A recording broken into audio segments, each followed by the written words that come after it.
Okay. Got it.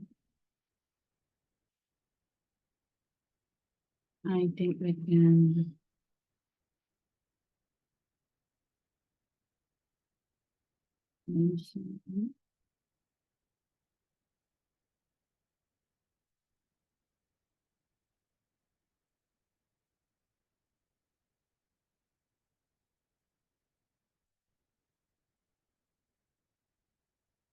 So let me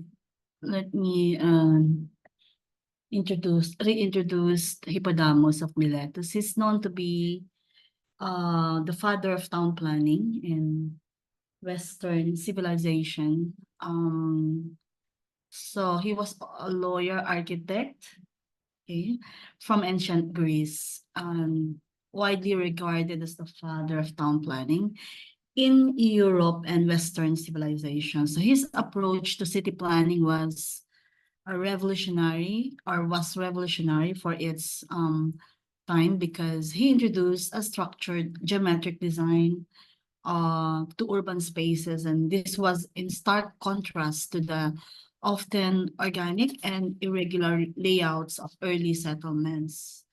So he also provided the first theoretical framework and urban planning, moving away from ad hoc designs and focusing on rationality, order, and functionality. So he's best known for his use of grid planning, where streets were laid out in a rectilinear pattern. So you can see the top photo there. It's grid. The streets were laid out in a rectilinear pattern, creating blocks that were uniform in size and shape. Also, this approach allowed for better organization, facilitated trade and movement within the city, and enhanced the functionality of public and private spaces. I think I mentioned also last night that his work was indeed groundbreaking because it introduced zoning concepts where different areas of the city were designated for specific functions. So public space, commercial, residential, and all. And so one of the most famous examples of his work is um, his work in Miletus, which he redesigned because that was his native city. And then he redesigned that after it was destroyed during the Persian Wars. So the city was rebuilt using a grid plan, and then it became a template for future cities. Um, what else? So his designs were influential in shaping the urban landscapes of Greek and later Roman cities. And this great grid-based planning method, he he designed Priene, Rhodes, and Turi, Italy, and also so in all his designs, he emphasized order and balance. So a number of famous people like Pericles, he was a prominent Athenian statesman. He commissioned Hippodamus to design the port of Piraeus. I think I mentioned last night, and Piraeus is the port city of Athens.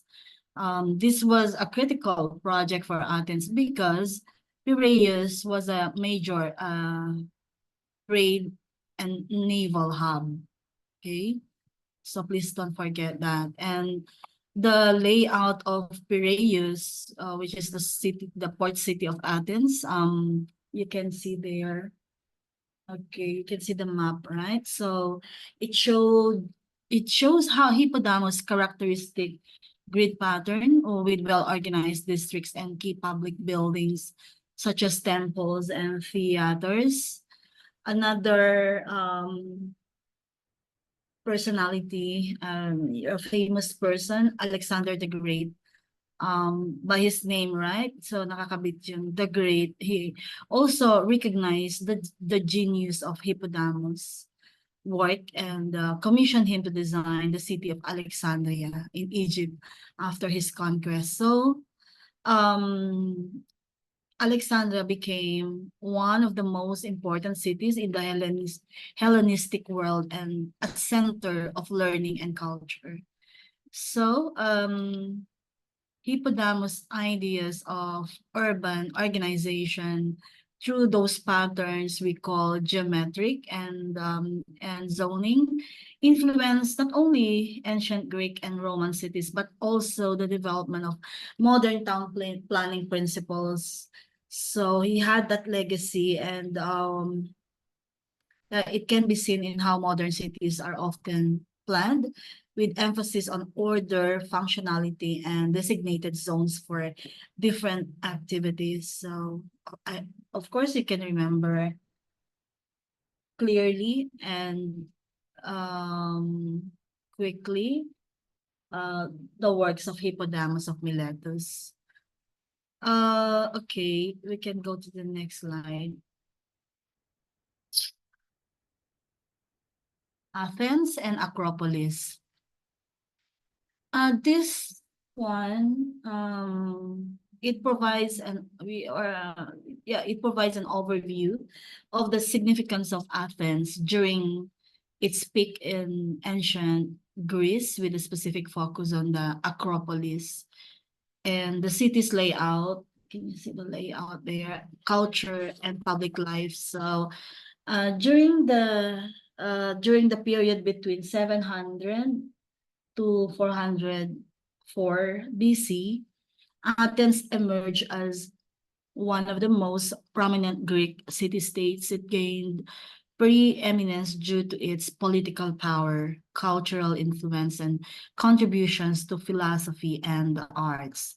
At its height, around 450 BC, um, yeah,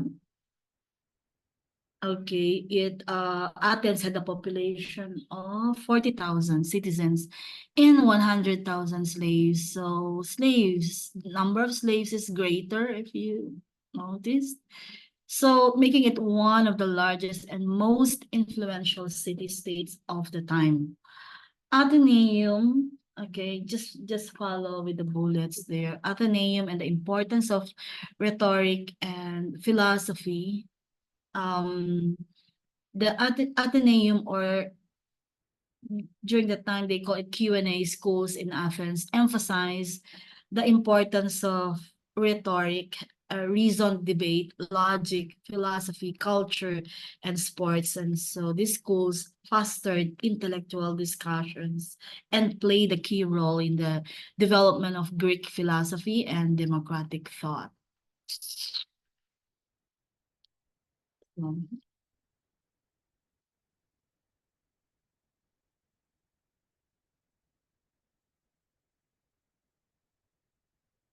All right. And the most notable figures associated with Athenian intellectual life include Parmenides, Pericles, Socrates, Plato, and Aristotle.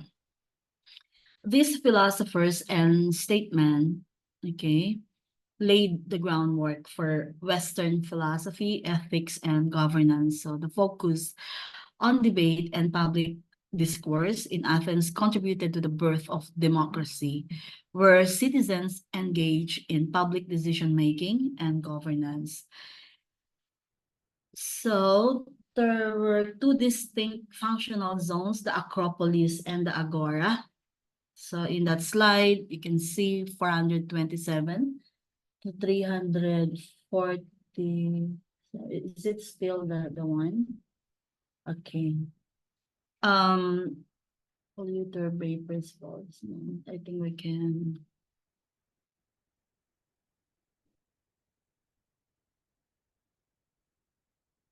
Okay. Um, we can go to the next slide, Jen.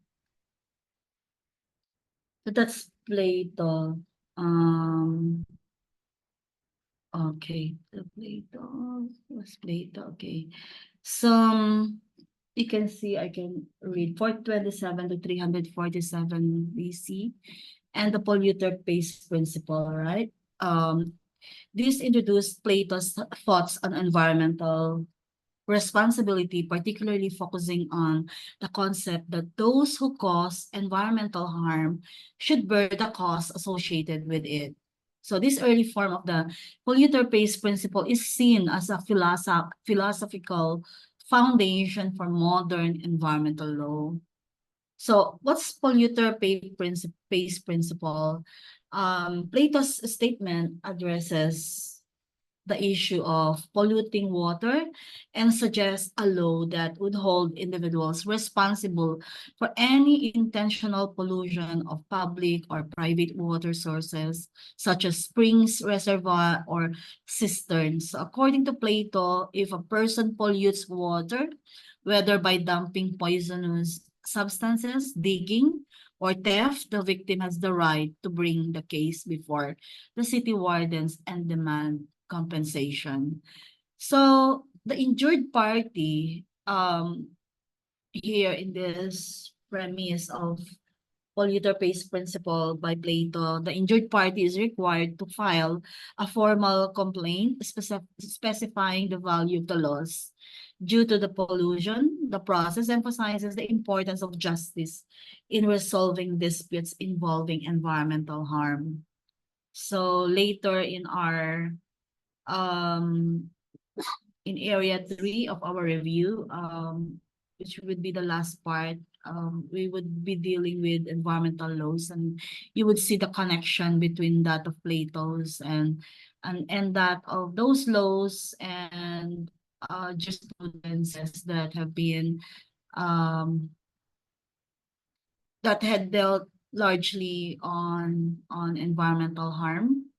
And yes, and also in our constitution, and then our the Bill of Rights and everything. So we would connect all of this. So I hope you would remember Plato when we deal with um environmental laws.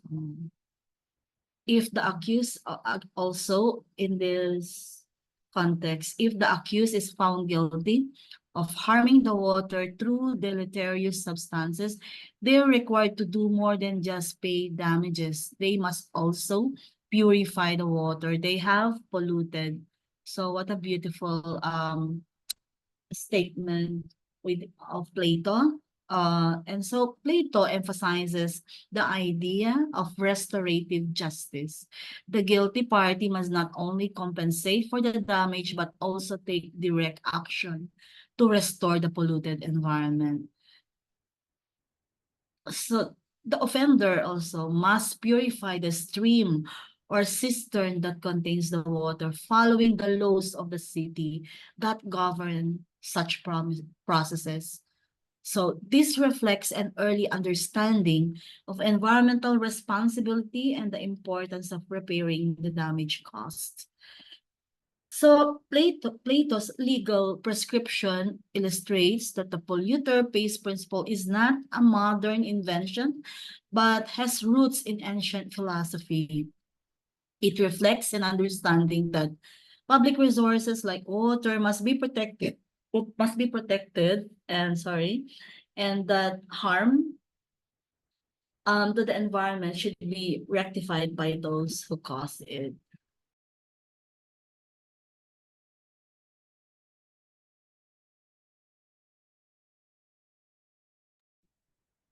Okay, so also I'd like to add to the broader implications to our our field that this early concept laid the groundwork for later environmental laws where polluters are legally responsible for both damages and remediation of the government of the environment. I'm sorry. And the idea of purifying the water emphasizes the notion that those who benefit from natural resources must also bear the responsibility for their preservation. So, okay, we can go to the next one. the next philosopher is Aristotle. Who among you here is familiar with Aristotle? From 384 to 322 BC. This is all about intergenerational equity. So again, in our constitution, you can we will again be reminded about Aristotle. He discussed the concept or he highlighted this concept that's fundamental to modern discussions on sustainable development, and Aristotle's insights into human well-being and the responsibility to future generations reflect his broader philosophical commitment to ethics and societal well-beings. Do you know who's familiar here with just a moment.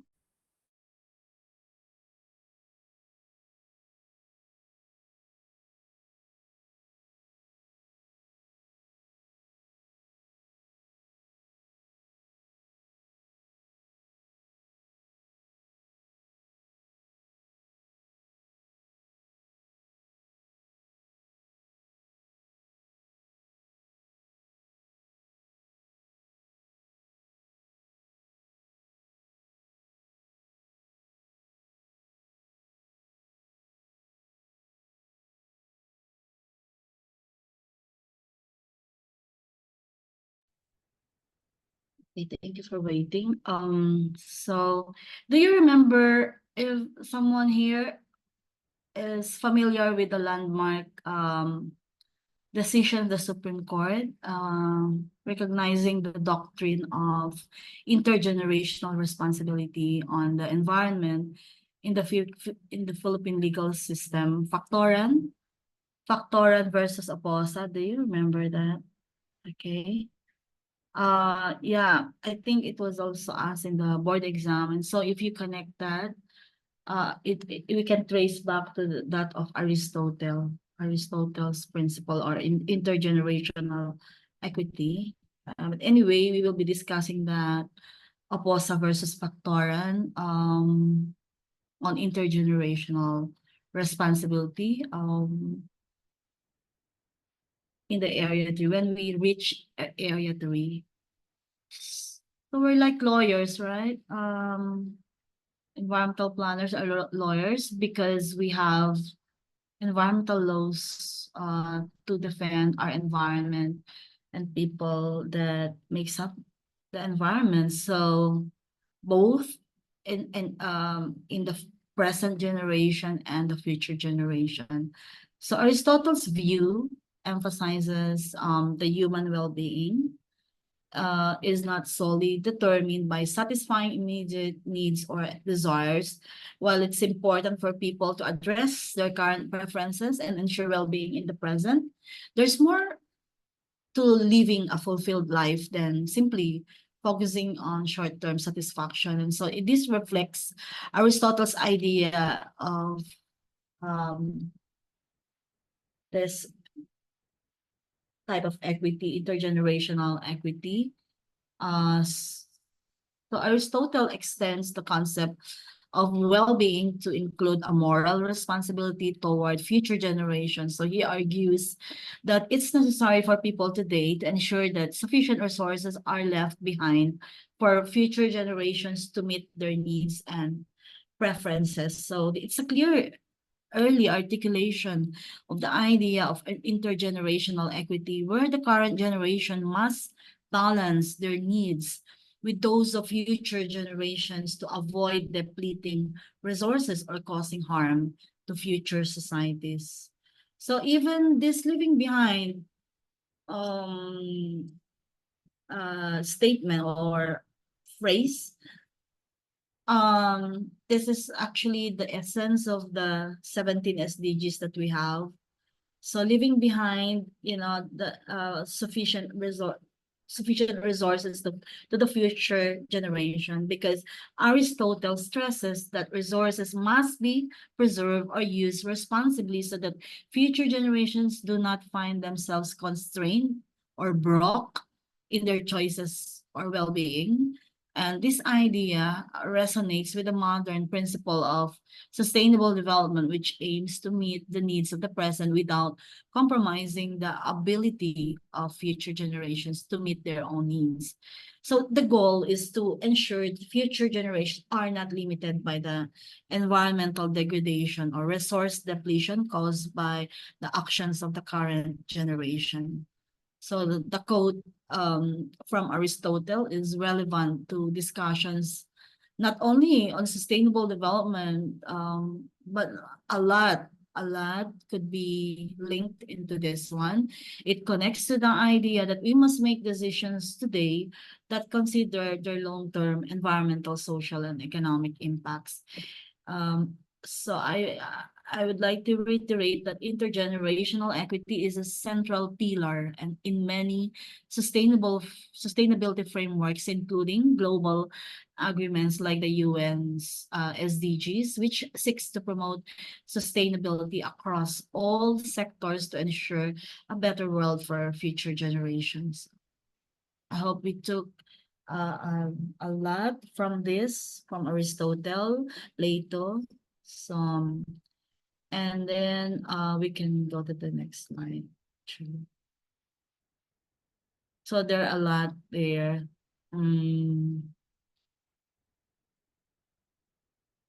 The Greeks combined polytheism with secular humanism. So it could be a mouthful, could be a lot to understand, right? But this one emphasizes the dual nature of Greek culture, which integrated religious belief in many gods.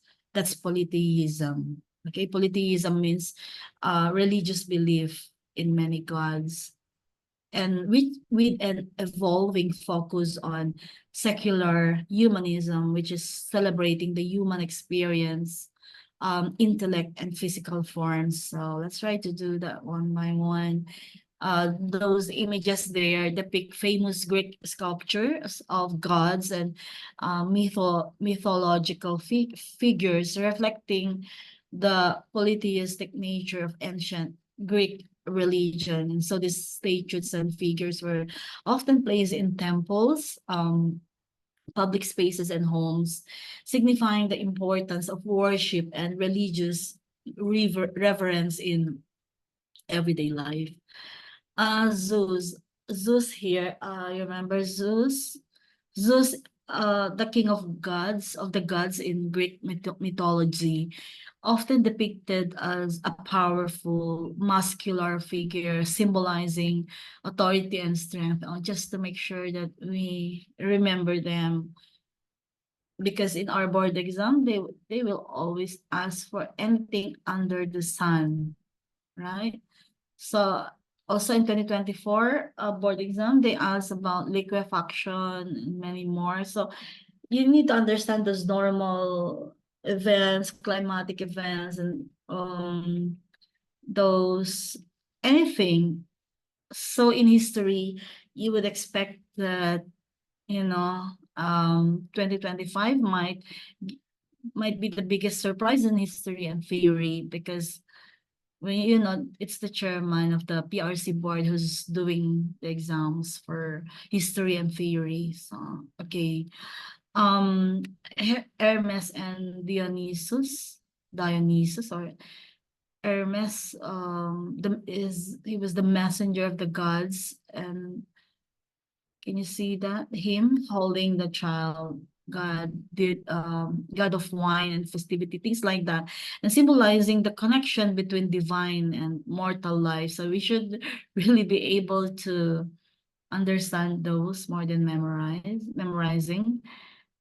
Venus, yeah, of course, you know Venus, right? That he represents, she was the Greek goddess of love and beauty. So, and then secular humanism and celebration of human form alongside the religious practices. The Greeks celebrated secular humanism, a philosophy that emphasizes the value of human beings, their reasoning and their physical forms. So Greek art, especially sculpture, reflects an idealized portrayal of the human body, focusing on proportion, symmetry, and being I think there's something what we call the athleticism. So yeah, I don't remember, but I think it's like that. So the Greeks did not see a clear division between the sacred and the secular, because the same culture is the same culture that built grand temples and worship the gods also place a high value of philosophy, the arts, and the human achievements. Okay, we can go. I think that was just an introduction there, just to make it more interesting, more than boring. So Rome, okay, we can go to Rome. Okay, this is very interesting now. It will become more meaningful as and we can connect it to why urban planning exists. So the eternal city, why eternal? Because it's urban. It provides an overview of actually ancient Rome's history, its urban and political development, its unique contributions to engineering and infrastructure. So Rome is famously located on seven hills. Okay, originally inhabited by pastoral communities, these early settlers benefited from access to the Tiber River, which played a crucial role in trade, transportation, and agricultural fertility. So this strategic location contributed to Rome's rise as a powerful and enduring city with strong connections to the surrounding regions and the Mediterranean. So Roman began as a republic governed by a senate composed of elected officials and patrician families. So this system lasted until the assassination of Julius Caesar in 44 BC. Do you remember Julius Caesar? I hope you learned about him when you were younger. So which led to political upheaval. So following Caesar's death, Rome transitioned into an empire in 27 BC. So I'm just reading here, with emperors and dictators ruling over dynastic successions. So the first emperor, Augustus Caesar. Okay, let me see here. In the slide. So there was this first emperor Augustus Caesar which established the foundations for imperial rule, which lasted for centuries. So while Rome did not particularly excel in philosophy and science compared to the Greeks, okay, so Rome versus Greece, it was highly advanced in engineering and infrastructure. Okay, so this is Rome. And within this one, engineering and infrastructure, uh, they specialize in that. So the Romans also excelled in civil works, including the construction of roads, aqueducts, and monumental buildings. Also, they excelled in hydraulics, which is, crucial for water supply and the creation of aqueducts that transported water across vast distances to support the city's population, and road building also. So ilan na yun, ano? Roman roads were so well built that many remain in use today. So that's how they did it before, and also sewage systems that help maintain public health in growing and densely populated cities. So these innovations were essential to managing the large urban population during the time and ensuring efficient governance and trade. So Rome became the first ancient city to reach a population of 1 million people. You can see here around 03 AD. Okay, we're now on after death. Okay, during the time of Jesus Christ. So this rapid population growth posed unique challenges in managing resources, maintaining infrastructure, and providing for the needs of a vast and diverse populace. The city was organized around two main streets that intersected at the center of public life, the Forum. Okay, the Forum was a multifunctional space that housed the temples for worship, showcasing the importance of religion in Roman life. It also housed government buildings where political decisions and administrative tasks were carried out, and then theaters, arenas, and markets where social and economic activities occurred.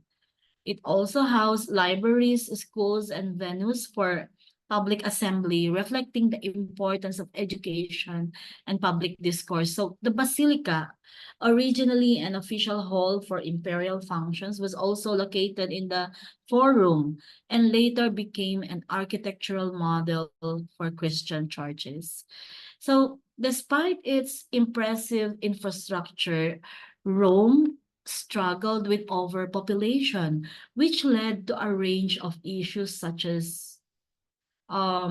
overcrowding. Okay, so the city became overcrowded and was vulnerable to epidemics, plagues, and other public health crises.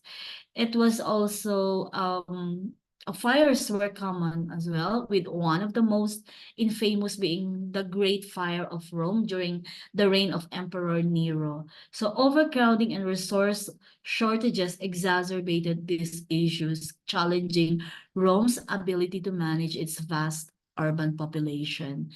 Ancient Rome, known as the Eternal City, was a marvel of engineering, civil infrastructure, and urban planning, growing into one of the largest and most powerful cities of the ancient world. So its transition from a republic to an empire shaped Western political history, and its advancement in engineering and infrastructure. It left a lasting legacy on urban development. So we can go to the next one.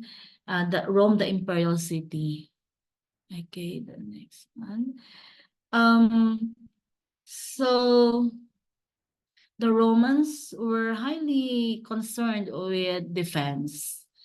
And this focus on security influenced how they designed their cities. They modeled them after military camps known as castra. Okay, please don't forget this one. Many times, this was asked in the board exam.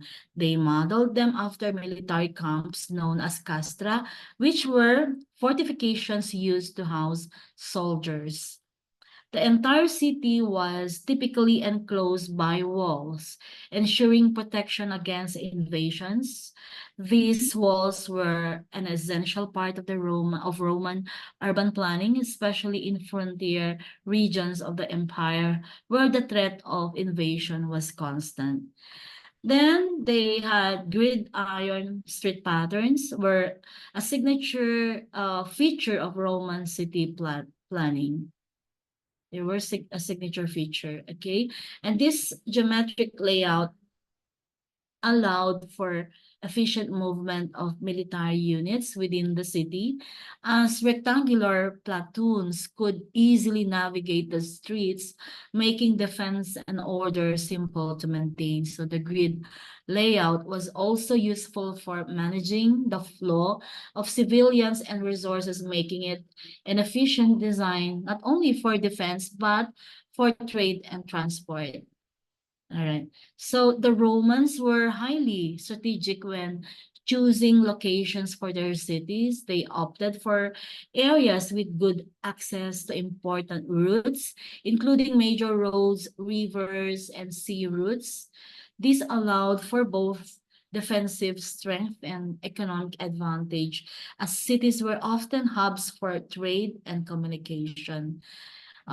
Rome's transportation network, particularly its roads and aqueducts, was a key element of its success. The Roman road system became legendary, connecting the far reaches of the empire and allowing for the rapid movement of troops and goods. Then you can see the map there, right, of ancient Rome. The map shows the grid layout typical of Roman cities, the intersecting streets and design and designated public areas like the Forum highlight the city's functionality and order. So you can see the aqueduct there that representing Roman engineering prowess.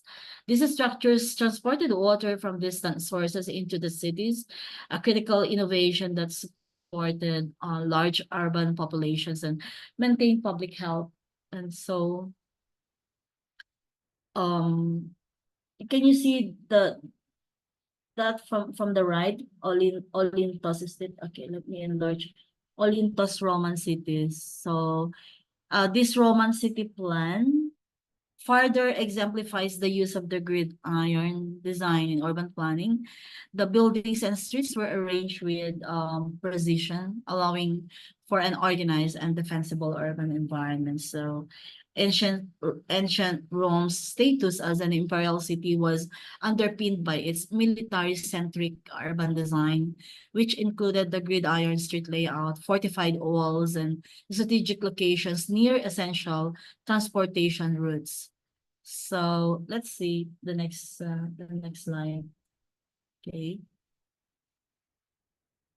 Yeah, the Roman military camp again. Don't forget Castra, referring to the military camp during the Roman Empire, served as a template for city design across the Roman Empire. These camps were organized with perimeter blocks, square palaces, and enclosed open spaces such as quadrangles and piazzas. Have you seen a piazza? I think they still are still around.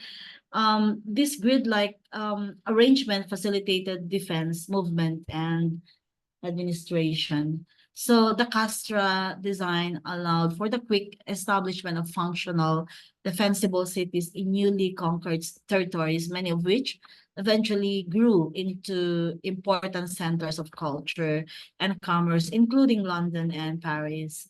So Londinium, can you see? Londinium 200 AD, that on the top left or top right, it was a Roman settlement on the site of what is now London. So it started as a Roman fort along the Thames River and quickly grew into a bustling port and trading hub due to its strategic location along the river and access to continental Europe. So the map shows also a key Roman features here, including the Forum, Basilica, and defensive walls. Okay, which formed the core of Londinium. Over time, these Roman foundations would be built upon and expanded as the city grew into modern London. Paris, then known as Lutetia, was also established as a Roman camp around 400 AD. Okay, can you see there? So Londinium, it was designed using the standard Roman grid layout with fortifications and public buildings as the center. So as Paris grew, the Roman grid layout influenced the structure of the medieval city with key public spaces like squares and open courtyards becoming important for civic life. So the Roman emphasis on military utility, transportation, access, and public order influenced the future development of cities like London and Paris. The urban grid, introduced by the Romans, allowed for easy navigation, trade, and defense. Okay, go to the next slide. This is interesting. The Roman roads, such as Via Appia, okay, please remember that. They were renowned for their durability and functionality. They were constructed to facilitate the movement of troops, goods, and information across the empire's vast territories. So many Roman roads are still in use today or serve as the foundations for modern road networks. This demonstrates the longevity and exceptional quality of Roman engineering. Can you see the layered construction there? The Roman roads were built in layers, ensuring they could withstand heavy use and adverse weather conditions. So the diagram provides a detailed view of the construction process from the bottom of the trench to the mixture of broken stones, etc., the pebbles, cement. Okay. Then cement mixed with broken tiles, the paving stones, and then the curbstones. You see, that were placed at the sides of the road to hold the paving stones in place. Blah blah. And you can just see the photos. Then Roman roads were designed to last. So the use of layers from large stones at the base to tightly fitted paving stones at the surface allowed the roads to withstand heavy loads and traffic. Drainage also was a key consideration in Roman road building.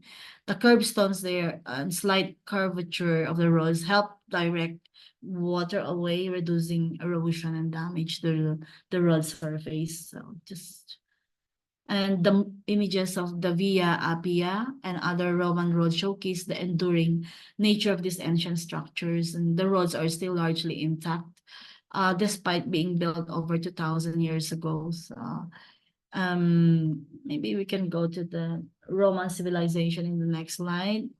Let's see how beautiful they are today and still there. The Arc is one of the defining features of Roman architecture.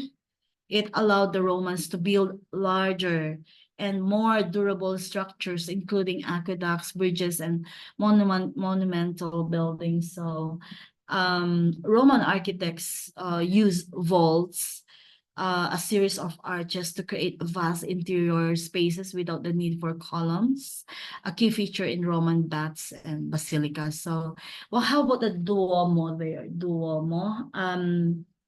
The dome or the domes like structure, like the Pantheon, is another Roman innovation that expanded interior spaces and has influenced architecture for centuries. Also, a quadrangle, uh, they are enclosed open spaces surrounded by buildings, typically used in Roman palaces and public buildings. I just need to define them so that in case this will be asked in history, then you can as well remember. So amphitheater, these are structures like the Colosseum. So Colosseum, when spelled during that time, is COLOSSEUM. So when we spell it today, so it's still yeah, it sounded the same, but spelling is modern. And so these were used for public spectacles, and then for entertainment, and also for games like gladiatorial games. Then aqueduct, the Roman aqueducts like the ones shown in the top right corner, were used for public spectacles and entertainment. So we have aqueduct, public baths, underground. Okay, the underground canals and sewers there.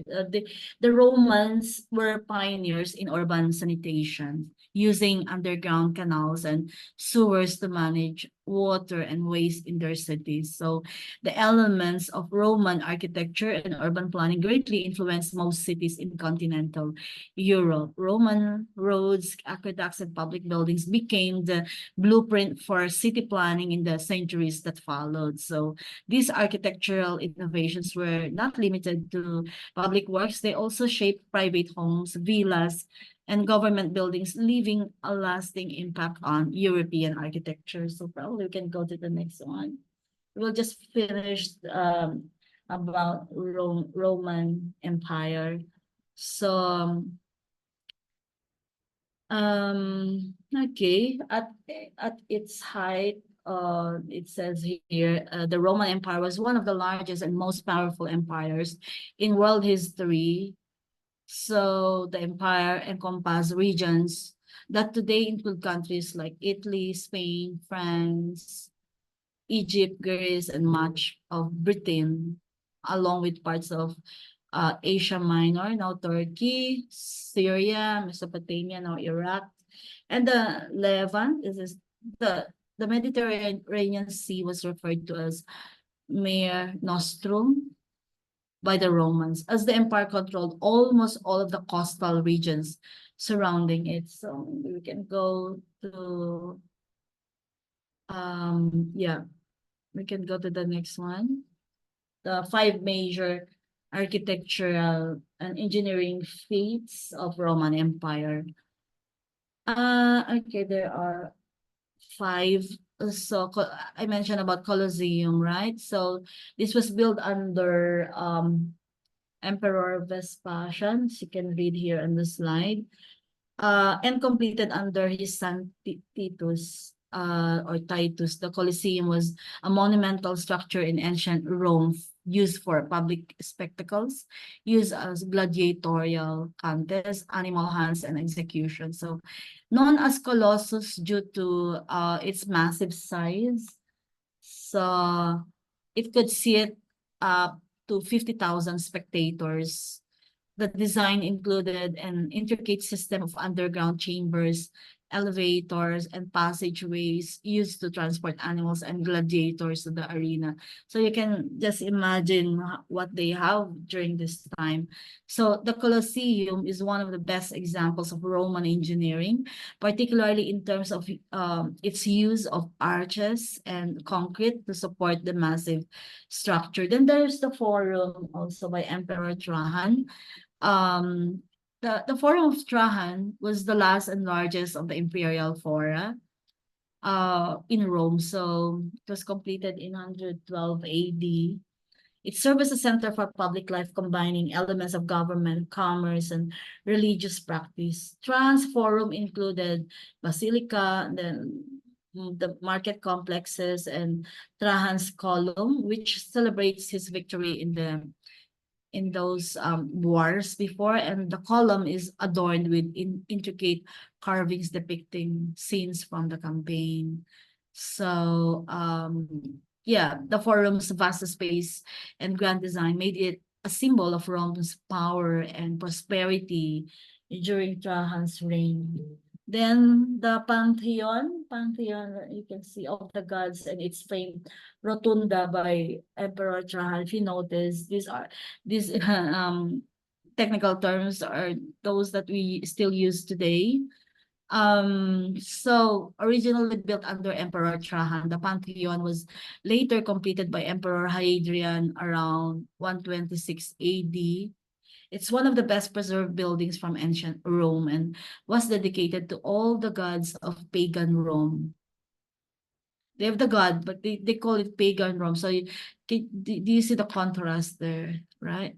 Anyway, the building is famous for its large unreinforced dome, which remains one of the largest in the world. So the oculus at the top of the dome allows light to enter the space, symbolizing the connection between the heavens and earth. So the Pantheon's rotunda is an engineering marvel, utilizing lightweight materials and innovative construction techniques to achieve its monumental size and durability. Then we have the 4th, the Roman Baths Complex. So what are these? The Baths of Caracalla, one of the largest and most impressive bath complexes in Rome, could accommodate 2,000 people at once. Built under Emperor Caracalla between 212 to 216 AD, the baths were a center for socialization, relaxation, and exercise. Roman bath complexes typically included caldariums, like caldero siguro, because it's caldarium. So hot baths. I'm just guessing it. And then tepidarium, so warm baths. Frigidariums, cold baths. That's why it's called fridge. Frigidaire. Probably, right? Gymnasiums and libraries. These facilities were open to the public and were integral to daily life in Roman cities. So the engineering behind these baths, including the heating system known as hypocaust and water management, demonstrated the Romans' mastery of architecture and public infrastructure.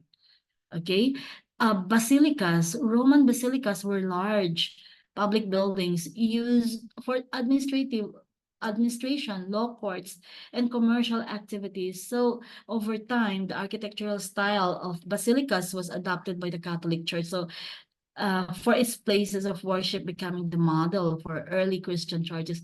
And that's why through to this day, we call the large churches as basilica.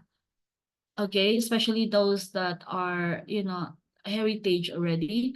So basilicas typically featured large open halls with colonnades and vaulted ceilings, providing ample space for public gatherings. So okay, and there was this renowned architect Apollodorus of Damascus, is credited with designing many of the classical structures during the reign of Emperor Trajan, including Trajan's Forum and the Pantheon. However, he later fell out of favor with Emperor Hadrian, who preferred to take charge of architectural designs himself. So there's also competition, right? Like something like this even during this period. The Roman Empire's architectural and engineering feats were integral to its cultural and political dominance. So we can go to the next one. So I think I can end here on the last slide so that we will go to another type of era next tomorrow. Like we can do like just 1 hour or less for as long as we can maintain our momentum, right? So that you can always look forward to your 9 o'clocks. So reasons for the fall of the Roman Empire. So what happened here? Okay, this is something very important, very meaningful that we cannot ignore. That um emperors were too obsessed with power, leading to frequent power struggles, like the ones we have today in all nations, right? And then these power struggles occurred within the ruling elite. And these struggles often resulted in assassinations by family members, such as sons or wives, or even rival heirs. So family breakdowns became more common as brothers killed each other over the throne, illustrating the deterioration of family structures and loyalty. Among the elite, there was widespread incest, inbreeding, deceit, treachery, and corruption. This wrath from the top affected governance and the moral standing of Rome, undermining the leadership's ability to effectively govern. So there was complete moral decay and power struggles in this time. And many emperors and elites lived pleasure-focused lifestyles, which drained the state treasury and resulted in a loss of respect from citizens. Lavish spending and corruption led to economic strain, and citizens became increasingly disillusioned with their leaders. So military generals were often rewarded with multiple women and orgies after successful battles, which led to a loss of discipline within the army. The neglect of foot soldiers, in addition to the neglect of conquered territories, left Rome vulnerable to internal revolts and external attacks. So the persecution of early Christians and the diaspora Jews before the reign of Constantine the Great led to significant social divisions within the empire. These religious conflicts contributed to sectarian strife, which further divided Roman society. So the lack of unity among the citizens, especially during periods of crisis, weakened the empire's ability to respond effectively to threats. So neglect of citizens and poor governance resulted in local rebellions and dissatisfaction. So corrupt and inept leadership failed to address the needs of the people, contributing to internal instability. The weakening of Rome opened the door for external threats, such as the rise of the Visigoths, Ostrogoths, and other Viking tribes. You know what's a Viking, right? Those bulky, those, yeah, like Viking. You can see them in the pictures in Viking restos, right? So you know exactly what I mean. Viking tribes from northern Europe and Scandinavia. Additionally, the Huns from Asia Minor began to raid and plunder Roman cities, taking advantage of Rome's internal weaknesses. One major blow to Rome's infrastructure came when Vikings cut off the aqueducts. Rome's the aqueducts were considered Rome's lifeline, which brought fresh water to the city. Without a steady water supply, the city's population plummeted from 1 million in 03 AD to just 12,000 in 400 AD. So the lack of water led to sanitation issues, further weakening the urban population and making the city less capable of defending itself. By 117 AD, the Roman Empire had expanded to such a vast size that it became increasingly difficult to maintain. The empire was too large for its infrastructure and military resources to adequately govern and defend. So the Roman army was overstretched and had to defend multiple fronts simultaneously, leading to significant military defeats. The vastness of the empire also made it difficult for the central government to effectively manage its far-flung territories. So the phrase "they bit more than they could chew" encapsulates Rome's overreach. The empire had grown too large, was plagued by internal corruption and mismanagement, and was surrounded by external threats. All these factors combined led to its eventual collapse in 476 AD, when the last Roman emperor, Romulus Augustulus, was deposed by the Germanic chieftain Odoacer, making or marking the fall of the Western Roman Empire. So the fall of the Roman Empire was not caused by a single event, but by a combination of internal decline and external pressures. Moral decay, poor leadership, social strife, economic mismanagement, and over-expansion weakened the empire from within, while external invasions by barbarian tribes and the collapse of infrastructure hastened its downfall. So the lessons of Rome's fall have been studied for centuries, serving as a warning about the dangers of corruption, overreach, or abuse, and neglect in governance. So I think we can end here, but we can now have. So I hope I did justice to the Roman Empire, right?